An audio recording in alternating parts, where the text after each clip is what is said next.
ইতিমধ্যে আমরা দেখতে পাচ্ছি কোন কোন দল তারা ফ্যাসিজম কায়েমের জন্য চেষ্টা করছে। আমরা অন্তর্বর্তীকালীন সরকার সকল উপদেষ্টার কাছে উদাত্ত আহ্বান জানাতে চাই, আপনারা যে রক্তের উপরে দাঁড়িয়ে শপথ নিয়েছেন সেই শপথের মর্যাদা রক্ষা করতে হবে। এদেশের গণমানুষের দাবি বাংলাদেশে আর কোন ফ্যাসিস্টের আবির্ভাব ঘটবে না।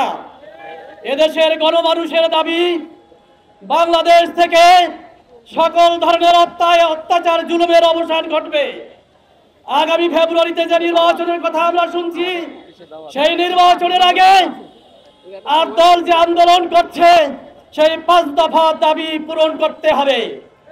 আগামী নির্বাচনের আগে নভেম্বর মাসের ভিতরে গণভোট দিয়ে জুলাই সনদকে আইনি ভিত্তিতে রূপান্তর করতে হবে।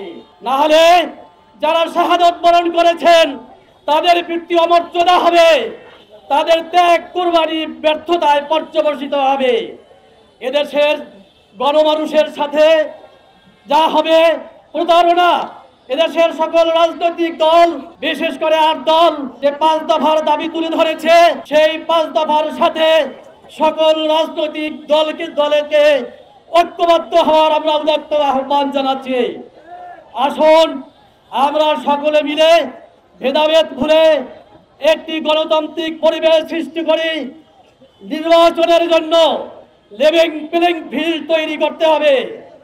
ইতিমধ্যে আমরা দেখতে পাচ্ছি কোন কোন দল তারা ফ্যাসিজম কায়েমের জন্য চেষ্টা করছে। ইতিমধ্যে কোন কোন জায়গায় আমরা দেখতে পাচ্ছি তাদের ক্ষমতার পূর্বের যে অভ্যাস, সেই পূর্বের অভ্যাস অনুযায়ী মানুষের কাছে তাদের মতামত ব্যক্ত করার ক্ষেত্রেও বাধা সৃষ্টি করার চেষ্টা করছে। অন্য অন্য দলের, বিশেষ করে আমাদের দলের প্রচারণায় কোন কোন ক্ষেত্রে বাধার সম্মুখীন হচ্ছে। এই ফ্যাসিস্ট আচরণ আপনাদেরকে দূর করতে হবে। বাংলাদেশের মানুষ আজ ঐক্যবদ্ধ, তারা আর কোন ফ্যাসিস্টের জায়গা বাংলাদেশে দিবে না।